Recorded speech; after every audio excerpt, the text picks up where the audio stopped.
আসসালামু আলাইকুম। আমাদের এদিকে রেগুলারভাবে টানা কয়েকদিন ধরে কিন্তু বৃষ্টি হইতেছে। কিন্তু এ সময় ধানও পেকে গেছে। ধানও পেকে গেছে, আবার কিন্তু এ সময় কিন্তু বৃষ্টিও হইতেছে। আর কয়েকদিন পরের থেকে কিন্তু আমরা কিন্তু ধান কাটা শুরু করব। আপনাদেরকে দেখাই। ধান ধানগুলো দেখেন একদম কিন্তু পেকে গেছে, শুধু এই নিচ পাশে কিছু অংশ বা কয়েকটা করে ধান আছে, এগুলো কিন্তু এখনো পাকে নাই। যখন এই ধানগুলো পেকে যাবে, তখন কিন্তু আমরা এই ধানগুলো কাটা শুরু করে দেব।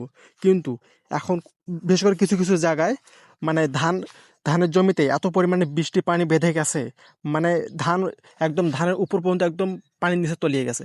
না কাটবে, মানে ধান উঠাইতেও পারতেছে না, আবার কাটতেও পারতেছে না বৃষ্টির পানির কারণে। এরকম অবস্থা। কিন্তু আমাদের এদিকে কিন্তু এই জমিগুলো আমাদের উঁচু হওয়ার কারণে কিন্তু সেরকম একটা বৃষ্টি পানি বাধা নেই। কিন্তু ওই পাশে দূরে যেগুলো দেখতেছেন নিচু, কিন্তু ওগুলোর মধ্যে কিন্তু পানি বেঁধে গেছে। আবার কিন্তু আমাদের কিছু কিছু জমি আছে একদম নিচু।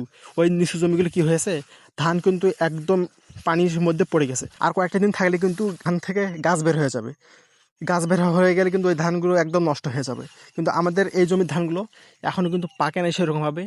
পাকছে আর হয়তো বা 1 সপ্তাহ যাবে।